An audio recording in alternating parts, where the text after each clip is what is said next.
you wanted the best, you've got the best podcast, the hottest podcast in the world. The Chris Voss Show, the preeminent podcast with guests so smart you may experience serious brain bleed. The CEOs, authors, thought leaders, visionaries, and motivators. Get ready. Strap yourself in. Keep your hands, arms, and legs inside the vehicle at all times, because you're about to go on a monster education roller coaster with your brain.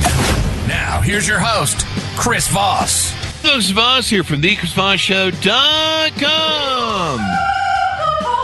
Ladies and gentlemen, there are these things that makes it official. Welcome to the big show. As always, for 16 years and 2,400 episodes, 2,700 episodes, we bring the Chris Voss Show, and they just keep growing that fast. Go to goodreads.com/Chris Voss, LinkedIn.com/Chris Voss, Chris Voss1 on the TikTok, and all those crazy places on the internet. Opinions expressed by guests on the podcast are solely their own and do not necessarily reflect the opinions of the host or the Chris Voss Show. Some guests of the show may be advertising on the podcast, but it is not an endorsement or review of any kind. Today's featured author comes to us from bookstolifemarketing.co.uk.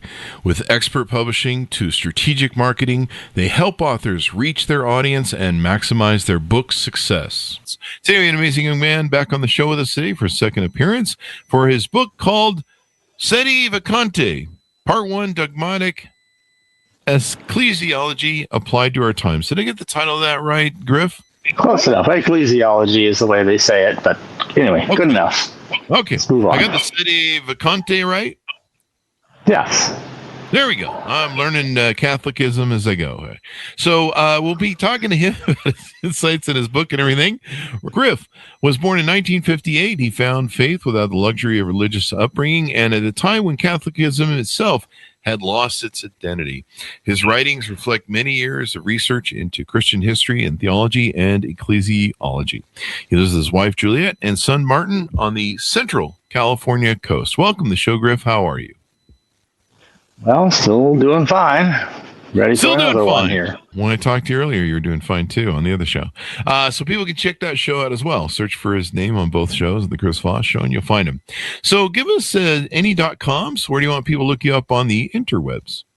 I'll probably give you the same ones I gave you before. The best place to find me is that on YouTube, my channel is Mr. Ubi Petrus, MRUBIPETRUS, Mr. Ubi Petrus. That's my YouTube channel. I'll be uploading, I've got other videos on there pertaining to all of these kinds of issues. So all right. That's really the best way. Yeah. So give us a 30,000 over. Give us a 30,000 overview. What's inside your book? So this book is really about the theology itself of all of this, or the ecclesiology. That's just a particular of the theology of the church itself, how it's structured, how it's run, and what doctrines apply to describe the church to itself, to everybody else. So that's different from the resurrection book, which is a history of all the various heroes of the faith that have preserved the church through these trying times. Now it's more a matter of backing up a bit and saying, so what are we doing? How can we justify our existence? And in particular, I think the Sede Vacante finding, do we really have a pope? In the Catholic sense of the word, I know that we do not. Now, people can call somebody at Vatican City a pope. They went through the motions of pretending to, but I think they had to know as well as I, they're not really doing that. If he uses the word pope, I think he's using it in the same sense that he could use any old word. He could have called himself first citizen, president, grand poobah with equal, relevance. A pope in the Catholic theological sense of the word means a successor to the Apostle Peter. It is the one person at any given time to whom is handed basically the responsibility of the whole church, no matter how big it gets. You don't delegate, your responsibility. You can have people helping you. That's what the Curia is about. But you're the one who makes the final decisions. You're the one who puts out everything official, and you're the one that the Holy Ghost is expecting to, preserve as being infallible, so that we will not be led astray. We won't be learning something today that, oops, we made a mistake. We got to unlearn that. Here's the new truth for tomorrow. You don't want to have a religion like that. Really don't want to have anything like that. Well, okay, Science can progress. We used to believe in phlogiston. Now we believe in oxygen. But this isn't a matter of progress. This is a matter of, there are things we've established. It's almost more like mathematical theorems. You prove something, and once it's proven, nobody comes back and proves it's false. You see? And true theology builds like that. There are basic premises that establish the whole thing and each of the details of what we believe and why we believe, and that's what we have to do. And the Sede Vacante volume is to start going through a number of theological manuals, standard pre-Vatican II theological manuals. And so we do that, and you actually find out a great deal about our situation. And I think maybe part of the problem is that even a lot of the heroes of our account, like I said, this doesn't get into personalities barely at all, because this isn't about personalities. The resurrection is about people and personalities. This is about the theology. But when you get into the theology, what you find is that there's still, though, kind of a personal reaction sometimes people can have. And I can only guess some of it. But you think, here's these heroes knocking themselves out, keeping the true faith, providing for their congregations, all the sacraments, the teaching, basically everything the church has always provided for the faithful. Like always. It's really, in fact, how much the same as it's always been, as long as you're working among the traditional Catholic community. So there they are. And yet, can they explain stuff? This is where people have to kind of have difficulty figuring stuff out. One of the things one sees, going back to the resurrection book, is that there's a number of different currents of thought that various people have about these things. Just theories, ideas, scenarios, something that people, concerned Catholics trying to figure out what has been for really pretty much almost everyone an incomprehensible circumstance. There's all these dogmas that tell us that the Catholic Church is established rock solid certain on the rock of St. Peter. And now all of a sudden you see this big organization that seems continuous to it, like it's on shifting sand. And, you build on shifting sands and the walls go backwards and askew in this way and the roof caves in and the whole building, disintegrates under the slightest pressure because it's on shifting sand and, and not on the rock, as it were, in this case, the rock of St. Peter. And how can this be? And I think people see this and they're not able to figure out why, how, because that's for 1900 years from Pentecost, when the church officially founded as the Christian church as distinct from the Jewish congregation, clear up to Vatican II, that never happened. And actually, once you figure out, and I do kind of lay this out objectively, empirically in my resurrection book, and in these books I have to try to demonstrate it ontologically, although that's more for volume 2 to do, but we get into some of that here in volume 1. We have to demonstrate ontologically that it's not the same church, it's not the same community. There is no actual continuity from the historic Catholic Church that my great-grandparents and so on further back, if they were Catholics, would have grown up in and gotten married in, or some of them became priests and bishops in and so forth, versus, what passes for the Catholicism of the, your local Saint Miscellaneous is today. And so we get that difference. You say, how did this happen?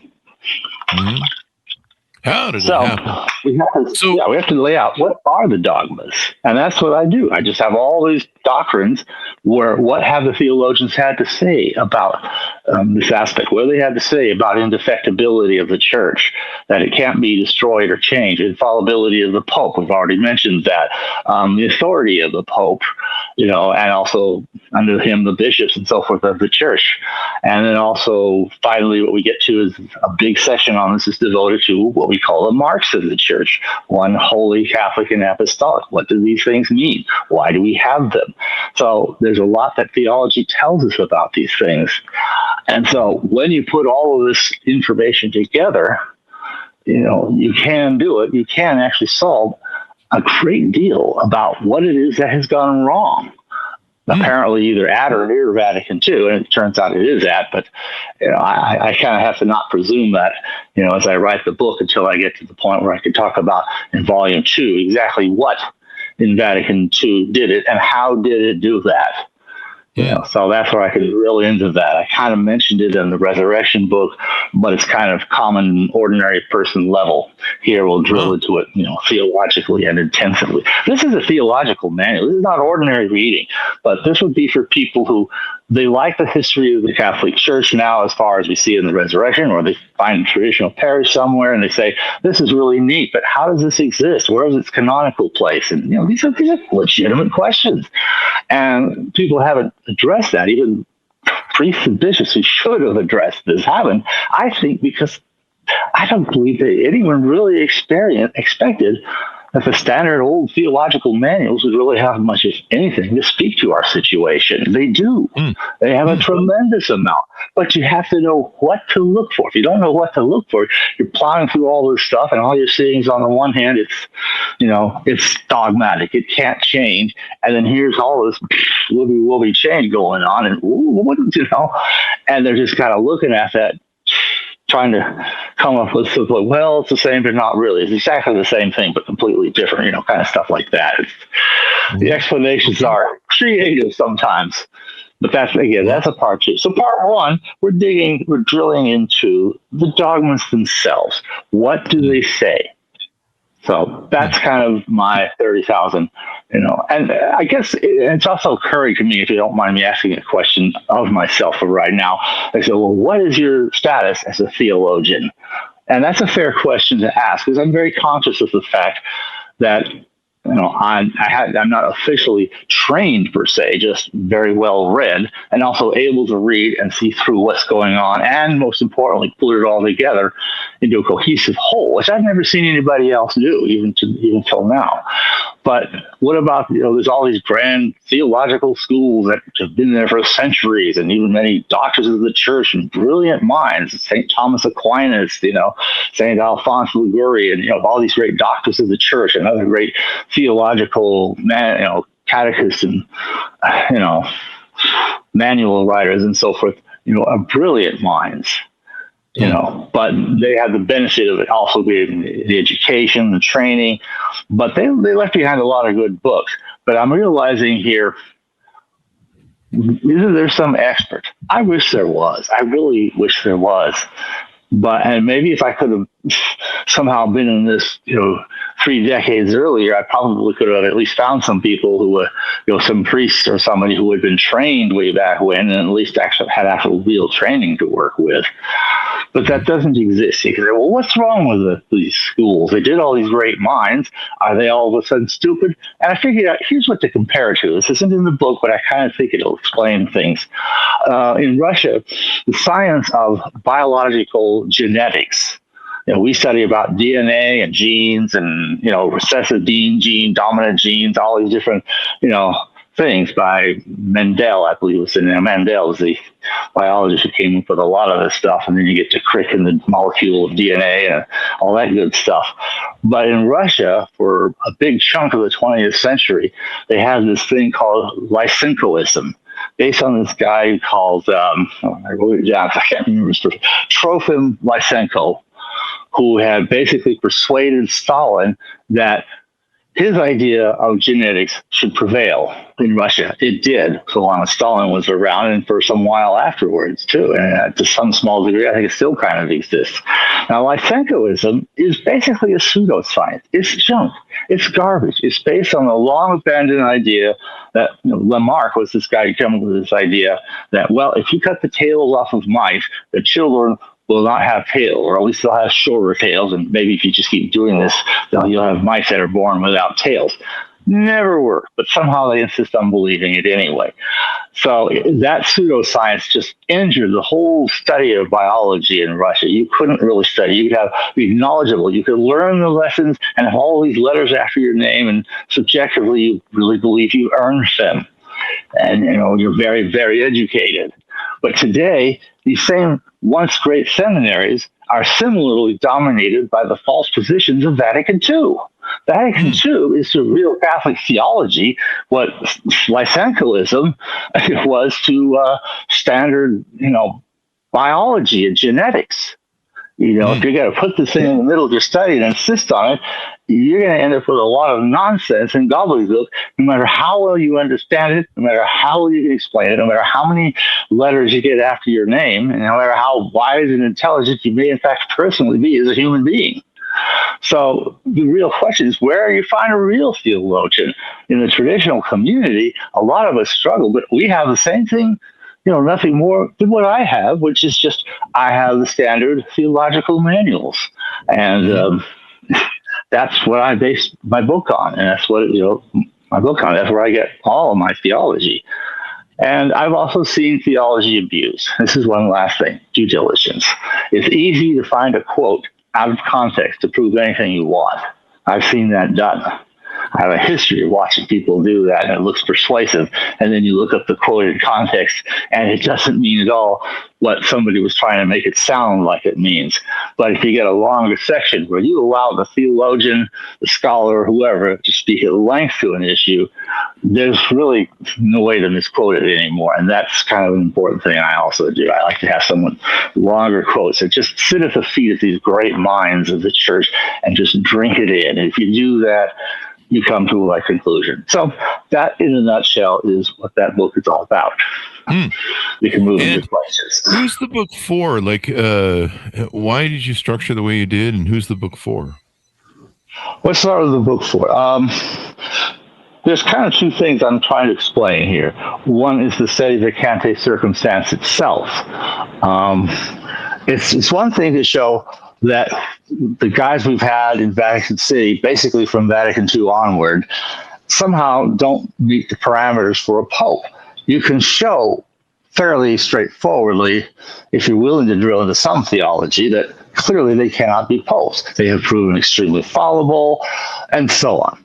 So that means, even heretics. And, a heretic really absolutely cannot be pope.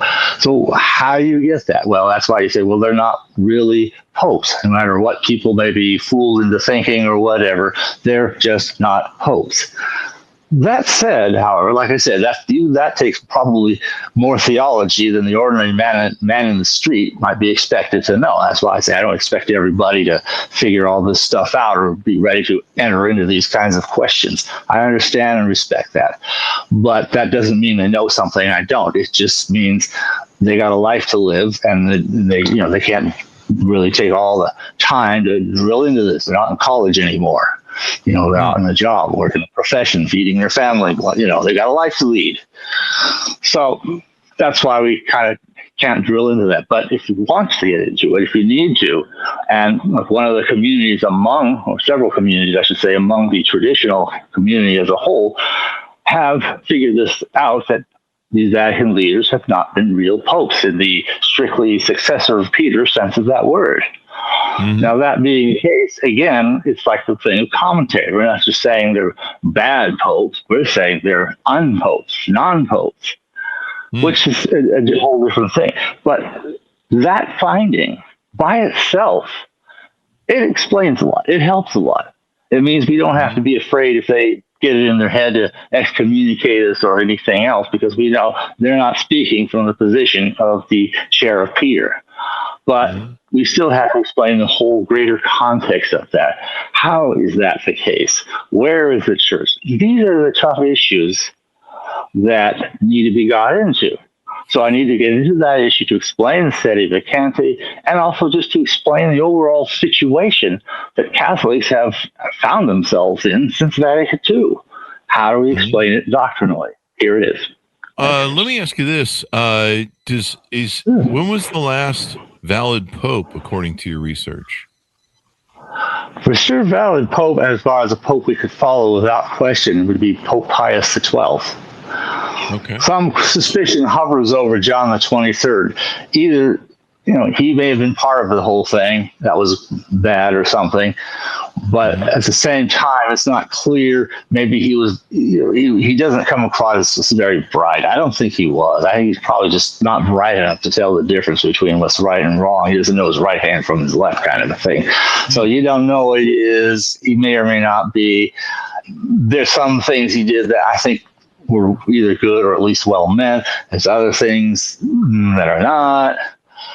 But the biggest problem was he said, let's have a council for no good reason. That didn't finish in his day. So at least in his day, the council didn't spew anything out. They had all these things they were going to promulgate, and then he just took everything that was going to be there and just shot it all down. Everything was gone. The council should have been over. Then he died. Wow. And now Paul VI comes in, and rather than, okay, well, the council's over, it didn't do anything, let's just get on with life, he says, let's open it up again. Well, we've got nothing to do it. Well, we'll do it anyway. And they came up with all the stuff that Vatican II did promulgate that just made a mess of everything and was itself a mess. Mm-hmm. And that's kind of that's where it all went wrong. So Paul VI certainly could not have been a pope when he was promulgating Vatican II. I leave open the question, was he a pope on his election? Did he therefore lost it? Or maybe he's got a background that's pretty pathetic, of heresy, of intrigues against the church. One could even doubt that he was even validly elected, as a pope. That means he would never have been a pope. It doesn't matter which way. The clear thing is by the time he's given us stuff from Vatican II, he is showing that he is not a pope. And so at that point, we know that he's not. And the thing is, the successors have been successors in that same role, that same new organization that really Vatican II created in parallel to the real church. So all of his successors have been that. So through no fault of their own, they're not popes either. So there it is. That's part of that greater context. Those are my purposes. Now, who is this really for? My first target audience. Oh, go on. My first target audience would be Leaders of the Resurrection book, and the other would be just others, especially either seminarians who want to kind of better understand what they're going to do by becoming a traditional priest, as well as just any other concerned Catholic who looks at the mess and wants to see, here's another explanation. Let's see if this makes sense. Everyone has a right to do that. Okay, sorry I cut you off there. So, how does your book and your studies fit with other Catholics? Are you somebody that they want to burn at the stake, or is there somebody that they're like, hey, he has some points? Are you creating fighting words here, maybe? Well, some people will probably find something in here that could be fighting words. All that happens is you don't understand what you see. Somebody comes up with an idea. It sounds kind of good. And some of them are actually fairly clever. I will give them that much credit. Some of them have been developed by very intelligent minds. But they're scrambling in the dark. They're clawing and scratching at something they don't know what it is. So what they do is they think, well, this must be it. And they kind of start to settle on it almost like it's dogmatic, even though if you really look at all the ramifications of, let's say this particular idea of what went wrong is the right one. There's a lot of doctrines you ought to fit this to. I will have identified those doctrines in this book, and that just goes to show that you need to go back to the drawing board. And I don't some people don't like that, and I don't blame them for that. But it does kind of create confusion, and people get ensconced in their particular communities right now because there is no real pope. If they had a real pope, the pope would say, "Okay, we're all going to get along together. We're going to solve this answer. We're going to come up with an answer. This is what it was." But this is all an ollie oxen free for whatever ideas or school of thought or, Episcopal lineage. That's another issue of various areas in the church and so forth in the church. And just say, this is ollie oxen free. Let's just come together. And we know what we believe in. We know what we want to see happen. We know it has to happen. Let's just get on with it. Get on with it, as it were. Yeah. So it's interesting topics you broached here. Is the book? Why does the book move from doctrines to deductions at a point in the book? So this is what happens: is that when you're researching anything, history, any of the kinds of areas of scientific or quasi-science, usually soft sciences, you want to start with surveying the available literature. You learn what is already said. And then once you've got that, you can start making deductions from what you know, what you've established. So if you haven't established the basics, you're making deductions in thin air. It's a castle in the air. You can't just say this is true, and they can say, well, prove it's true. You got to dig back at, okay, here's this thing. This is true. Can you see that? Okay, and here's this thing, and this, and this, and this, and this. And then you put these things together, and some things will follow. See, since these things are true, can you see how deductively these other several things follow from that? And okay, it's like mathematical theorems. You start with the basics of the basic theorems until you start getting to the point where you're able to start putting together some newer theorems that are based directly on the existing theorems. So that's what the deductions is about. Oh, wow. So one other question do I have for you here. What is the authority of the traditional clergy so important to you? Okay. In general. Well, authority is an important thing that runs through the whole warp and woof of the church. It always has. The point was Jesus gave to Peter a specific role to confirm the brethren. He didn't give that role to any of his other apostles because he was the one to be the final arbiter on any question that could come up among his various apostles and other disciples. So there was always that. And then as the church continues on, Peter, of course, dies and has to be replaced. The church has to replace him and so on. And with the other apostles also, they could be picked by the Pope or sometimes by various other algorithms as a Pope could approve. And so on it goes. So everything's always authority. So if you have the top down, you start with God, he says what he says, it's all in the Bible and so forth. Then he talks to the Pope, and the Pope is infallibly guarded. He then talks to the bishops, who have to talk to the priests, who talk to the individual Catholics and so forth, and the parents talk to their children. I mean, there's a chain of authority here, and it always works when people obey. He starts with obeying God at the top and has to continue with obedience all the way down. So that's how you get the house built on rock. In this case, the rock of St. Peter, the church, that house, you see. But when you get disobedience at any level, stuff doesn't work very well. So whether you're Adam and Eve eating from the tree you were told not to, or whether you're King Saul, who refused to, kill off a certain person that God told him to kill off some, I forget who he was now on the top of my head, but you know what I mean. Whatever it might be, when you disobey, you lay yourself open for stuff to go wrong. Your house is on shifting sand. Vatican II really was all about, it didn't look like it, but it really amounted to, let's just do our own ideas rather than what God tells us. So that disobedience there is at, practically the very top levels. So once you got that disobedience can't command you with any real authority to do what they want you to do because they're already disobeying and then they want you to disobey. It doesn't work that way. It has failed. But in the church, you see, the obedience is always still there and still carries the authority. So that's how you have the house that is on the foundation of solid rock. And that's basically what that's all about. So obedience is important. Oh, by the way, if you want to elect a pope, I said, well, we need cardinals. Well, there haven't been any cardinals since the last of them died off. Who knows how long ago? I mean, real cardinals appointed by a real pope. So what do you have? That role evolves to the next level down, basically bishops.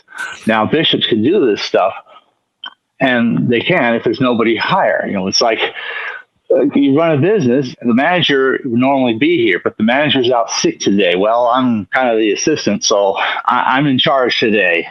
Okay, things are slow. You can take the afternoon off. I'm not the manager, but since the manager's not around, I'm having to kind of run things till the manager gets back. You see what I mean? It's still the manager. There's always that authority, and it can devolve if it has to.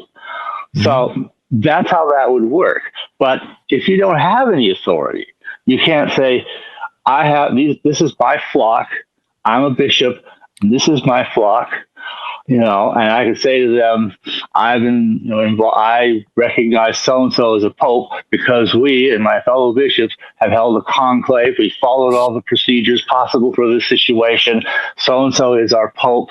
He's your pope too. We will be saying our masses in union with that pope and doing everything else in union with that pope. And the next bishop says the same thing to his flock and so on all down the line.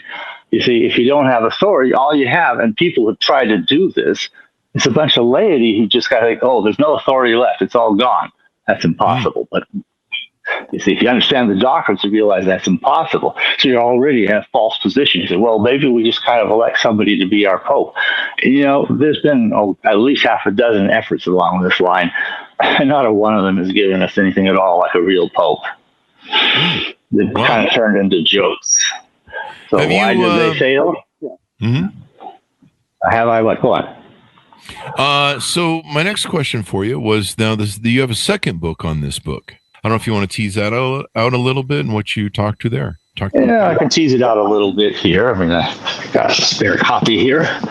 And it looks almost the same, except it's got two lines because it's the second volume and a longer title.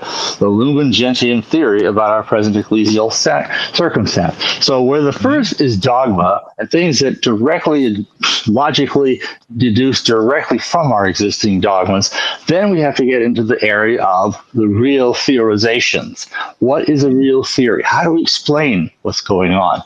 So I have mine. I ventured in a fair amount of detail.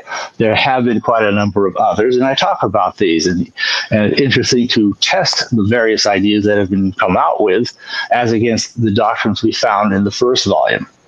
So that is a tiny nutshell is what the second volume, is about. So that's what it is. They're kind of like companions, because even the deductions are still, even if they don't immediately come directly from the sources, they do logically directly flow from things that did come from the sources. Now, as we get to a theory, we posit a theory. This is what I believe happened. These are the reasons I believe it. These are the evidences, and so on. And then let's see how this idea fits against what was actually seen. And the fit is astonishingly good and doesn't bring up any doctrinal issues at all. So that, to me, should mean something. All these others, clever theories, some of them, brilliant ideas, maybe in some cases even scenarios that might one day arise in the future. So, I mean, it's not a waste of time that people have thought of these things. That's not what's happening now. But they can be useful to know in the future. How would we know? What would be the situation? How would we test for these kinds of things? You test it always against the established doctrines of the church. And I think I've got enough of them in Volume 1. I don't know, maybe people could find more, but there's an awful lot there in Volume 1. And that really is what we do. So they're kind of two halves of a work. But the first volume, I don't see how anyone can really disagree with Part 1 without showing that they can't understand logic, or that they don't agree with what the theologians have written, or I don't know what else, how else, someone could criticize it, So that's what we got there. And that's the essence of all of that. There I go. Wow. Yeah. What are the scenarios which have been ventured by concerned Catholics? You ever tried going to the Vatican or reaching out to the Pope and seeing if maybe, you can get I'm going to give you an audience there so you can debate your point? Yeah, he'd be interested to read these sorts of things. He doesn't even read or study the manual like well. You might disappear in the basement of the Vatican. Yeah. And never be seen again. Oh, yeah, and discover, here's where they hid the real Paul VI, who's miraculously still alive, not the fake one that everybody saw who created Vatican II. That's one of the more wacky ideas that's actually been ventured by some people. But there are doctrinal issues with that. I actually take it seriously and look at it doctrinally. Could that happen? Potentially. Is that now? Not this time. No, absolutely not this time. So I kind of, let's see, now that you're asking about that, comparison of other theories. Now, I've got 5 basic categories. There's actually about 23 different scenarios, but they all group into about 5 categories. And one would be absolute identity between the present-day Vatican apparatus and the historic Catholic Church. That's obviously very problematic, because now you have to explain a church that is on shifting sand. But it's an idea, and some people have ventured that. Next one, amalgamation of the present-day Vatican apparatus and the traditional Catholics, as if somehow they're both kind of like different parts of the church or something, that the church is not unified within itself. There's one obvious failing of that. Number 3, absolute identity between the traditional Catholics and the historic and real Catholic Church. That's actually where I believe the truth is to be found. If you just go with the traditional Catholics, period, you find a very intact and integral Catholic Church. 4, identity of historic and real church with unknown and or unknowable clerics. Sometimes you get these people who venture, well, somewhere there's some untainted bishop who's 110 years old, and he was made a bishop by a real pope, and he has a kind of authority that none of the rest of us can have. No, even if somebody lived that long, which I seriously doubt by now, and he wouldn't. But there's other ideas along that idea in this category. And finally, there'd be the belief that the historic and real church has disappeared. Either that it's gone and that's how it is, the end of the world's going to come so soon it won't matter, or else we have to restore it, either by having somebody have a vision. Oh, I got a heavy revy. God laid the papal mitre on my head, and I realized I'm to be the next pope. And I take the name of Hannibal the VIII. Hannibal the VIII. Hannibal the VIII he is, huh? Nobody else saw this, Or you could have an election. I've talked about what happens when just some lay people try to do elections, and it failed. The authorities of the church have to be able to do it. And who are these authorities, and where did they get the authority? That's why that's so important. That's why I have a whole appendix back in Volume 1 where I discuss this authority specifically. Okay. Well, it's quite complicated. I mean, I never realized. It is. It's a lot to know, and these are not meant for everybody. They're not meant for the common. This is not, a casual read. You're expecting a nice Agatha Christie classic, and you're looking at this, going, "Whoa!" Not that there's anything right or wrong. And most people kind of look at that and says, "I don't know how to evaluate this because I'm not a theologian. I'm not this. I'm not that." That's how people might feel, and I understand. You can learn some stuff.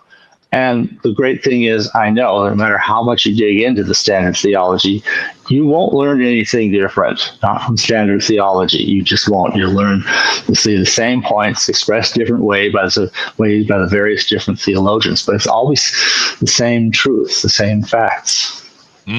Always comes down to the same truth and facts. So as we go out, what else maybe haven't I asked you about? What else have we missed? So we get an idea of anything there that we got, or if we got it all in the can. Well, I don't know. I'm thinking we pretty much have it in the can. Let me see my notes, see if there's anything else we didn't address and probably should have. We talked about Sede Vacante, who's it for, how's it structured. The marks of the church are really important. I think a little commentary on the marks of the church might be worthwhile, and then I think that'd be a good time to cut out. So the marks of the church, one, holy, Catholic, and apostolic. I spent a number of chapters in my volume 1 discussing each of these marks one by one. And there's also attributes associated with each mark. The marks are something special. See, if you wanted to say, how do you know the true church? A person could come up with any arbitrary criteria. Well, the true church should do A, B, C, and D, and E. And oh, by the way, my group does all of A, B, C, and D, and E. So therefore, we're the true church. But where does that come from? What authority does that have? The point is, the marks of the church, as distinct even from attributes of the church, is that the marks of the church are meant in and of themselves to prove something supernatural. The unity of the church is a miraculous thing that even the material interruption we're enduring now, like unto that of the first great Western Schism, when we had 2 and then 3 papal claimants for a while, but they all came back together and so forth. Even something like that doesn't stop the church from having its mark of unity. Obviously, it's more visible and we don't have crazy stuff like that going on, but it's clearly there and clearly evidenced. The mark of holiness. holiness, the sanctification of the lives of the saints and the sainted people that the church makes of people. The church made many saints down through the years, and not just the ones on the calendar or even known in the collections of lives of the saints. There's lots of saints. And then, and then there's also, Catholicity. Catholicity is about being whole and entire. It's meant for the whole world, and it's also meant for the, meant to be the whole of the teaching of Christ. You don't cut little pieces out that you don't like. You say you have to take it all. You take the whole thing, you might as well throw away the whole thing. You get bits and pieces of it because, I like this piece and that one, but forget the rest. You can't do that. That's not Catholic. So that's another one. And then finally, you get down to the apostolic. Is our teaching that of the apostles? Are we one person legally and ontologically with the apostles in terms of that whole chain of authority down through the ages? You keep that chain unbroken, you have apostolicity. You break that chain anywhere by usurping it or deserting your office or whatever, by not doing what you're supposed to do, but something contrary, you say that breaks that chain. So authority has to be passed on all the way through, step by step by step, all the way to whoever is trying to lead now, because that's the only ones that can have any real authority in the church. So those marks are very, very important, and in a way, there's something kind of miraculous about them. You couldn't imitate these with some other church, not in the sense that the church understands these marks. So they are like an evidence, not only to tell us which church is the true one, but also to actually prove in a way, in an evidentiary sort of way, that it's the church itself. That this isn't just by human beings. Human beings can make societies all they want, but this is something started by God, and it shows and echoes that the results of being something created by God. So the marks are very important, and they're really the best way to know, is my parish Catholic? If it bears these marks, as I understood in the theologians, then it is. If it doesn't bear these marks, then it isn't. And one tiny parenthetical thing I put in here too, and it's another one from the theologians. The marks go together. There's no such thing as, I got 3 of the marks, but not all of them, or 1 of the marks or something. There's no such thing. You got them all, or you got none of them. It's kind of strange, but true. So that's one other little observation. But it is, that's not really that strange. There's reasons for that. And actually, one of the theologians I quote explains why and how that should be the case. But people may not always know that or be aware of that. So it's just another little tidbit from my first volume. Okay. Anything else? No, that should do it. So as we go out, give people final pitch out to pick up the book wherever books are sold. Final pitch is if you want to understand, or at least to be able to explore this whole weird situation and to be able to try to understand it, and you got the time to really think through a lot of these, dogmatic and doctrinal issues and digest this, it'll probably be a slow read, but you'll come at the end of it. It's like an education is what it is. I mean, I've brought out most specifically those teachings that are most relevant to our situation in one way or another, but they all come in a larger work from larger works that have a lot of things to tell us that are worth reading in their own right. So that's kind of the idea. It's a great introduction to what the standard theologians can tell us about all of these issues, and that can really help people know what's going on. If you're really that into drilling into all of this stuff, not everybody's ready for that. That's fine, but there it is. It's a specialized work. Specialized. All right. Yeah. Thank you very much for coming on the show. We really appreciate it there, Griff. Okay. Well, I appreciate you having me on. All right. And thanks, Arnaz, for tuning in. Order the book wherever fine books are sold. It's called Sede Vacante, Part 1, Dogmatic Ecclesiology Applied to Our Times, out May 24th, 2017. And hopefully we'll get some people that maybe they're Catholic and they can give you their thoughts as well. And it'd be kind of interesting to see a discussion there. So, well, thank you very much, everyone, for being here. Go to goodreads.com/Chris Voss, LinkedIn.com/Chris Voss, Chris Voss1, the TikTok and all those crazy places on the internet. Be good to each other. Stay safe. We'll see you next time. You've been listening to the most amazing, intelligent podcast ever made to improve your brain and your life. Warning, consuming too much of the Chris Voss Show podcast can lead to people thinking you're smarter, younger, and irresistible sexy. Consume in regularly moderated amounts. Consult a doctor for any resulting brain bleed.